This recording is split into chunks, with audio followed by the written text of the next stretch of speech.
What's up, guys, and welcome back to the Realistic Crew Mode Ipswich. This is episode number 6, and as you can tell by the title, guys, I cannot believe what I've seen and what you guys are going to see in today's episode. FC25 has been out for like a week or so now, so obviously they're going to have some bugs, they're going to have some issues, but the one I've seen today and experienced, I could not believe my eyes. So make sure you stick around for the video. Check it out because you are not going to believe it. And if you're new to the channel as well, hit that subscribe button. We're on our road to 1,000 subs. In last episode, as you can see the results there, we had it was quite an eventful episode actually. We had a really big win to start off episode 5, a 1-0 win in North London away at Spurs, our best performance of the season. Jacob Greaves with a header, Muric with another assist. We drew with Forest away 0-0 in a big battle down the bottom, and then we had two heartbreaking results. Man United and Crystal Palace both came to Portman Road, both came away with 3 points because they scored last kick of the game winners. It was really tough to take, man, and after that first win against Spurs, I was feeling good about the rest of the episode. So to go winless in the rest of the episode is a bit rough, but to be honest, I thought we actually played pretty decent in those games. So there are definitely positives to work on, and a couple more clean sheets from Muric. He's actually probably been our best player this season, so I'm still feeling good about Ipswich's chances of survival this season. Well, in today's episode, you'll see us take on Bournemouth, Wolves, Newcastle, and Arsenal as we head towards the January transfer window, going through a busy December period. We also agreed the sale of Cameron Burgess. He'll be heading to Rangers for £2.2 million in January. And we made a slight tweak to our system as well. We changed to a 4-2-3-1 narrow because I wasn't seeing too much from Omari and Jack on the wings. So we've brought them in just slightly. And Jack in particular, I've definitely seen a change in him. I'm definitely seeing him more involved in the build-up play. So that change definitely seemed to have made a difference in in those early stages. Well, heading into this one, first game of the episode, and my word, is this a huge game. Bournemouth at home at Portman Road. As you see, Omari Hutchinson robbed the defender there. Liam Delap with the header, it gets saved, but Schmodix is flying into the rebound, and we take a 1-0 lead. As we mentioned, this is a massive game.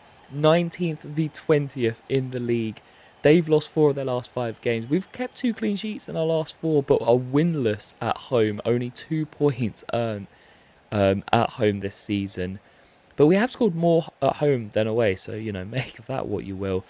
Bournemouth obviously are having a rough time right now. Only 1 win in the league this season. They are sat bottom, so we know this fixture was a big one for us, and we would get off to the perfect start. Sammy Smodux with the header, with the finish after Liam Delap's header was saved. Omari Hutchinson robbing the Bournemouth left back and putting the ball into the box. Hutchinson then nearly got his first goal of the season there with a diving header, but it went just wide as we were dominating this one. But into the second half, Evan Nilsson, the big money man who got his first goal for Bournemouth on Monday night against Southampton. When you're a big money signing, especially for a smaller club like Bournemouth, and the pressure's definitely on. And he had a chance to score against Chelsea a couple of weeks ago, missed from the penalty spot, and then they ended up losing that game. The confidence can be low, but he actually took his first goal for Bournemouth really well against Southampton, and Bournemouth went on to dominate that one. Semenyo again starring. He just seems like an absolute superstar for them right now. And yeah, fair play to Areola because he's doing a good job. They lost their main man Solanke in the summer to Tottenham. Big money move for him. And it's good to see him settling in well at Tottenham. But yeah, Bournemouth seem to have invested their money well, and they're going strongly. Unfortunately, not in the game for Bournemouth fans. They are bottom right now. And you would have seen us. We would have had chances to make it 2-0. Liam Delap, gilt-edged chances, one-on-one. Missing both of them, but then in the 90th minute he'd win a header, set off Sammy Schmodux. Can he kill the game here? Sammy, come on! Sammy Schmodux with his second and our second of the game. He runs off and celebrates into the corner as there's a Bournemouth player on the floor. He can't believe it. Portman Road goes crazy. We are collecting our first 3 points in front of our home fans. It's such a good feeling, man. Such a good feeling, and such a big win as well. I know we haven't even turned the calendar year yet. We're not even halfway through the season. But these results are huge for us. I know I keep banging on about it, but Ipswich were a League One side 2 years ago. Everything is against us to stay up this season, right? but I'm here for the challenge. So that means that, it's going to take a while for us to get a victory. It might take us 10 games to get a victory. So when we do get those victories, we have to savour them. We have to celebrate them. And we've got one here. The home faithful can finally celebrate a Premier League win in front of their own crowd after 20 years. Ipswich 2, Bournemouth 0. What a way to start off the episode. It's a great start to the episode. That's back-to-back episodes now where we've kicked off with a win. Let's hope that we can continue this run as we collect our third win of the season. Sammy Smolix with 2 goals. It was a shame, actually. Delap didn't get the assist for the second one. He won the header, and I know the defender got a touch to it, but I feel like Delap kind of deserved that assist, right? It's a shame that Liam didn't get that. But that win, you'll see us take us out of the relegation zone. 13 points on the board right now. We jump up above Southampton and Nottingham Forest. And you can see there on the left hand of your screen, we've got another massive game coming up. Wolves away at Molineux as Jack Clark, Sammy Smolix and Leif Davis occupy the left side of the team of the week. Great to see those boys involved once again. I don't know why Jack Clark keeps sending me this message. Maybe it's a bug in the game, but he keeps basically sending me the same message since we altered to a 4-2-3-1 narrow. He keeps just saying, look, boss, I'm happy to play wherever. I know you are, man. You've said it already. We get a position change on Tabit Ali, one of our Egyptian Youth Academy prospects. Although he doesn't go up a rating, was a bit of a shame. And then we head straight into the second game of the episode. Wolves away at Molineux. It is another big one. Gary O'Neill's side currently in 19th right now, second bottom. We're in 16th, outside the relegation zone, 3 points ahead of Wolverhampton. It's going to be a big one. We know that if we can come away from these 2 games with 6 points, that would be monumental to us staying up this season. I believe in this team. We're finding a bit of confidence. We're unchanged from that side that did beat Bournemouth in the first game. Although Jack Clark is not in cam there. Sammy Smolix is in cam. Come on, EA. Slight changes there. But for Wolves, just 1 win in their last 5. 5 points picked up though in the last 15 available, so they are picking up points here and there, which is positive for them as Leif Davis drives forward immediately. Amari Hutchinson with the header, but Jose Sarr is a comfortable save for him. No changes to the side that beat Bournemouth. Kajuste is on the bench though today as Leif Davis has found down the left again, releases a shot off his so-called weak foot. Jose Sarr with another big save, but the visitors have started strongly here as Bellegarde drives forward. 35 minutes on the clock. Bellegarde looks to play a ball in. Oh, it looked like he'd overhit it. What's going on? Oh my God, get out! No! Oh, it's an absolute catastrophe at the back for Ipswich. We've been so sound defensively, but Muric and Greaves just getting tangled up amongst each other. I'm not sure what happened there. You also would have seen as well, I mean, we've spoken about the elements and how they've improved the weather and the conditions. The ball there from Bellegarde, it looked like he'd overhit it, but because of the rain, the ball held up in the wet surface. And actually, Cunha got to it. His shot was saved, but then he got the rebound. And Wolves take a lead against the runner players. Jack Clark releases an effort from the edge of the box, which Jose Sarr saves. Into the second half now, hour mark. And look, I'll be honest, we were peppering Wolves, right? I know we were 1-0 down, but we were actually playing very well, forcing Jose Sarr into a lot of saves, controlling possession in at the Wolves' end as Jose Sarr, he doesn't collect that one here. Jack Clark from the edge of the box. Great first touch on the volley. Oh, good save, Jose. Good save, Jose. Hutchinson with the corner. Here's Greaves. Oh, saved. Greaves again. Oh, my God. Oh, is it going to be one of those days where we just can't get anything past the Portuguese international? I mean, he is not collecting much from the crosses, but he's doing well with his reaction save. There's another one from Sammy Smolix. Jack Clark goes over to the corner. We're entering the final 15 minutes here. We're still 1-0 down, but my God, we are knocking on that door. We are bashing on it. We are here. Come on, Ipswich. Jack Clark. Swing it in. Who we got in there? Greaves is going to rise again. Oh my God, it's another save. I'm going to see this man in my nightmares tonight. Jose Sarr. Hutchinson with the corner from the other side this time. Greaves is there again. I can't believe it. Greaves has had about 6 shots on his own. Oh, what a mess. Into the final few minutes. Hey, ref, what's happened there? Leif Davis has been blocked. He was going to go head it. Lamina into Cunha to kill the game. Oh, wouldn't you just know it? We dominate and we dominate. But if you don't take your chances, you will get punished. And Cunha will secure a massive 3 points for Gary O'Neill's side. Much similarities in this one to our first game of the episode, where the same player gets his second goal late on to secure the dub. I'm a bit aggrieved though, because Leif Davis was going to go head that ball and he just got completely blocked off by the Wolves runner, who had no intention to play the ball. Referee didn't give it though, and then Cunha, as clinical as you like, look, we can complain all we like, but we know we're playing at the highest level now, and we're playing the elite teams, and you will be punished if you don't take your chances. And it was just one of those days where Jose Sarr was on absolute flames. As we look at the players rating here, and yeah, no surprise, Jose Sarr, man of the match, 10 rating. He made 10 saves. I think about 6 of them must have been from Jacob Greaves in the box, but 10 saves from Jose Sarr, a clean sheet for him, and a victory for Wolves. That's a huge result. That's a huge result for Wolves. And, sometimes you just come up against a team where their keeper is just on one. I think the most famous, the most recognisable scenario I have that is like that is, I think it was Tim Krul when he was at Newcastle playing against Tottenham. I think Newcastle went to White Hart Lane. Tottenham, I think Newcastle won 1-0, and Tim Krul made like 10 or 15 saves. Just one of those days where you cannot get anything past the keeper. They are just on it from minute one. And unfortunately, we couldn't get anything past him today. As you see, the team of the week there, it is littered with Wolves players. No surprise that Jose Sarr's in there. Wolves move above us with that victory. Unfortunately, we drop down. A bit of a big loss after that Bournemouth victory. I thought we could crack on and maybe get back-to-back victories for the first time this season, but unfortunately not. Anyway, we head into the third game of the episode. It would be Newcastle. Eddie Howe's side visiting Portman Road as we look for back-to-back home wins.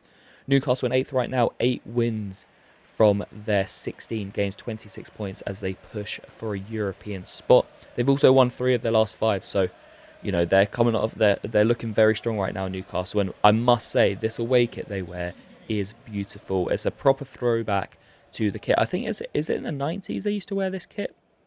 It is such a nice remake. I'm a big fan of it. So yeah, props to whoever made that kit. As we get things kicking off here. Same 11 for the third game in a row. Sorry, I know that we lost last game, but we're still looking strong. As Leif Davis down the left hand side, what can he do here? Smolix, great touch off the chest. It's saved. Davis with the rebound. Oh my god. Well, Dubravka's in between the sticks tonight. It's no Nick Pope, the former Ipswich Academy graduate. But Dubravka, what a save off the line as Ipswich look for a fast start again. Hutchinson into Delap. Oh, it's another big save from Dubravka. Oh, God, already, is it going to be one of those ones? Another Jose Sarr, I can't deal with it. Almiron down the right-hand side. This is a rare flurry forward for Newcastle, but Gordon has round the keeper, and Newcastle lead 1-0, 5 minutes to go before the break. Isak finds Anthony Gordon, who just waits as Muric comes out and then puts the ball in the back of the net. And Newcastle lead against the runner play, I must say, as Captain Morsey drives into the box, go all the way. Oh, it's another save from Dubravka. We're looking good. If we keep playing like this, I'm not too worried because the goals will come. Corner comes in. It's going to be cleared away, and that is going to be half-time. Is it? Oh, can we get one more chance? No. The referee blows half-time there. Ipswich 0, Newcastle 1 as we go into the break. 1-0 down, but definitely a lot of positives to take from that first half performance. So as we go into half-time, I'm going to let this run out because as you can see in the top right-hand corner, Ipswich 0, Newcastle 1, 45th minute. We're at half-time right now. And what I wanted to do, by the way, I really do not like this new the replay center. I'm not a fan of it at all. I feel like it's really hard just to replay the last 30 seconds of what we just watched. I actually wanted to see the Dubravka save off the line, but they didn't have it in their in their catalog, which was unfortunate because I wanted to see how close it was. But yeah, so I was like, okay, fine, we'll move into the second half. And as you can see in the top right hand corner there, it now says 2-0 Newcastle, and we're 5 minutes into the second half. As you can see, and I haven't skipped anything. I haven't cut anything. I did just cut it there because I was sat in the menu for a little bit, but I haven't. That whole playback was, I didn't cut anything from that, and all of a sudden it's 2-0, and I'm realizing here because I'm going, wait, what 2-0? I swear it was 1-0, and I've gone back into the highlighter to see the second goal. It's not there. So then I'm like, right, okay, I'll look at the match facts, look at the events. As we slide over to the events section, Isak, goal, 50th minute. Huh? Isak scored a minute ago. That didn't happen. Guys, I was absolutely bamboozled by this. I was, because then, obviously, because like the game wouldn't just make up a goal. So in my head, I was like, they must have scored. I just don't remember them scoring, but it must be 2-0. Maybe I wasn't concentrating. But I was like, no, it didn't happen.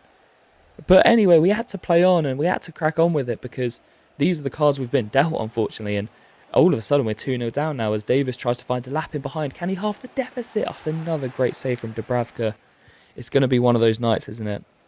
Ben Johnson, great first touch as he drives down the right-hand side and finds the lap with a great ball. Liam! Oh, he's put it wide. He's had a few of those chances this season where he's been through one-on-one and he hasn't been able to take advantage as he forces Dubravka into a good save there. The thing is with Delap, I need to remember he's only 72 rated, and I need to remember, we are Ipswich Town. We shouldn't be trying to win every game, trying to score every goal. We will miss chances as Leaf Davis is kicking off here. He gives away a penalty. Isak cheering in his face. That's a bit unsportsmanlike. The thing that annoys me here is you would have seen there, right? So I've clicked a slide tackle and the timing I think was right, but it shuffled him to the left, then done the slide tackle, which of course then just clips Isak's heels. Bit frustrating, EA. That's something you need to look at because a couple of times I've noticed in this game, I've gone for the slide tackle and it moves my player before the slide tackle comes in, so then it's a foul. Luckily, that didn't really affect the result because we were already, apparently 2-0 down. But Isak would grab his brace and make it 3-0, and that would be the full-time result. And guys, I don't know what to say about that ghost goal. I mean, I've never seen anything like this. Please comment below if you've had that happen to you, because I mean, not only it's tough enough as it is, guys, trying to win with Ipswich, but when you've got goals just going in, goals going in against you, what am I supposed to do? What am I supposed to do, man? We lose 3-0. That's our third 3-0 defeat of the season. As you see in the team of the week here, I mean, that's a bit unrealistic, isn't it? What's that? 7 Man United players. What was their result? They won 1-0 at home to Bournemouth. They won 1-0 at home to the side that are bottom of the league, and 7 of their players are in the team of the week. Come on, EA, that's a bit unrealistic. What's going on there? As you see us drop into the bottom 3, we are 18th right now. That was a tough defeat because not only did we play really well, but I felt like we were just robbed, by a ghost goal. Obviously, I know we ended up losing the game 3-0, so who's to say how that result would have ended up? But we were playing very well, and unfortunately for the second game in a row, the opposition man of the match, opposition goalkeeper is one man of the match, which tells the story, right? But in this business, it's a results business, right? You have to get those points over performance. At some stage, it's going to have to be points over performance, right? Because it's no good playing well and getting relegated. We're going to have to get the points on the board, but we're not even at the halfway stage yet. I'm not too worried. I'm happy that we're playing well, and I'm convinced the results will come. As we go through the Egyptian and Kosovo scouting reports here, not too much to report. We signed a few of the players into the youth academy, not ones that are going to blow me away, but I just think we're going to bulk up the youth academy and then see what it's saying at the end of the season.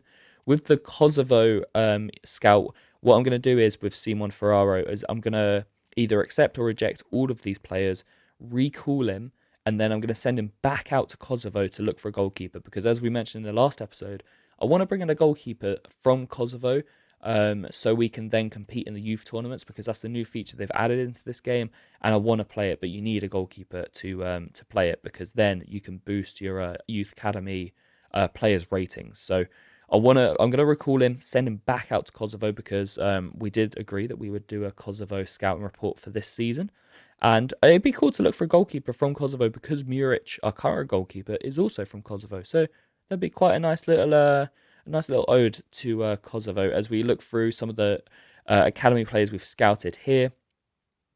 Not too great, their ratings, as we have a 13-year-old in the academy who is 4'11". Plenty of time to grow for Elban, but yeah, some of them aren't looking amazing. They're not looking like world beaters, but I just wanted to bulk up the youth academy for now and then see what we can do once the youth tournaments kick off. We're heading into the fourth and final game of the episode. It would be Arsenal away at the Emirates. Mikel Arteta's side 8th in the league right now, actually. Only 28 points, 11 off the top, whereas, of course, in real life, they are pushing for the title as they have been the last couple of years. Arteta's running a very tight ship now over in North London, and Arsenal are looking like a very strong side, the best suitors to challenge Man City right now to try and stop them winning their 5th in a row. Well, we would make 3 changes to the side that lost to Newcastle, as this is a midweek game, so a few players were lacking on fitness.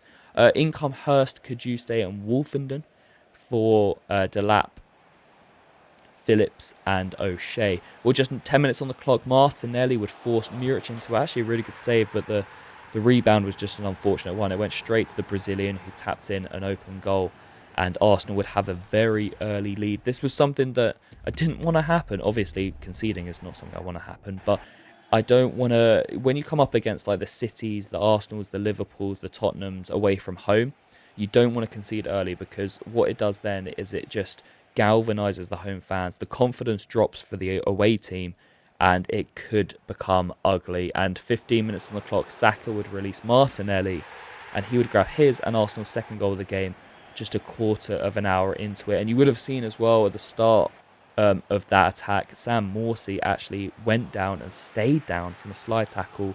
He got injured, and hopefully it's not too bad, though he has played on for now, as we go into the 20th minute, and that's another player down. Is that Cajuste? I think that's Cajuste. I think that's our second CDM as we give the ball away.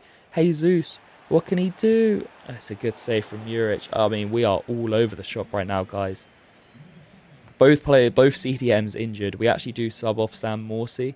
I don't actually have a second CDM on the bench, so Cajuste is just going to have to ride it out, but we bring off the captain for Luongo. The fact that he's walked off makes me feel like maybe it's not too bad, but I didn't want to risk it anyway, as we force Neto into his first save of the game. But then on the stroke of half-time, Bukayo Saka, star boy for Arsenal right now. He's actually on a really impressive run in the Premier League, where he's assisted in every game so far this season. What are we 6 games in, I think? He's assisted in all 6 games, so quite an impressive feat to start off the season. And well, I've actually got him in my FPL team, so I'll take the assists that he's getting right now. Hopefully some goals can come as well, as Martinelli is inches away from his hat-trick, but for the post, his shot rattling against the upright. And then Martinelli again denied by Muric. I mean, Arsenal dominated us in this one. There are some times, look, where we actually play decent against the big teams, but Arsenal were just too good for us. I think that the changes we made did have an impact, but even if we had those, even if we had our top 11 in this one, I think Arsenal still win this game comfortably. They're just a very good side right now, and look, ultimately these aren't the games where we're expecting to pick up points from, right? It's the games where we play the teams around us. Those are the big games for us. So it's not too bad. It's another 3-0 defeat. It's our second of the episode and our 4th of the season, but I'm still not worried because overall, looking at the episode, yes, we've lost 3 in a row. We haven't scored, but we beat Bournemouth in a big game for us, and then the defeats to Wolves and Newcastle, as we see the injuries here. Cajuste is a 5-dayer, but we lose the captain to a 3-month injury, a broken toe suffered by Sam Morsey. That is a big, big blow. Okay. Well, with the January transfer window just around the corner, I did actually have my eyes on a couple of CDMs, but that I was thinking about going for at the end of the season. That might have to get pushed up now. Well, guys, get your comments in for suggestions, for transfer suggestions. Any CDMs out there that you think I should get? Maybe we should bring in an attacker. Look, we only have, 10 goals in 18 games this season. We are the lowest scorers by 9. So get your transfer suggestions in. But as I was saying before, guys, the performance is there. Wolves and Newcastle, I think we've actually played very well. We've dominated those games, created a lot of chances, and both goalkeepers on the opposition teams won man of the match, which tells the story in itself, right? And then Arsenal, we were just blown away. That happens. But still not to panic. 18 games in, we're in the relegation zone, but I'm still feeling confident, and I hope you guys are too. If you're enjoying the series, drop a like on the video. Sub to the channel if you haven't already, and I'll see you in episode 7 very soon.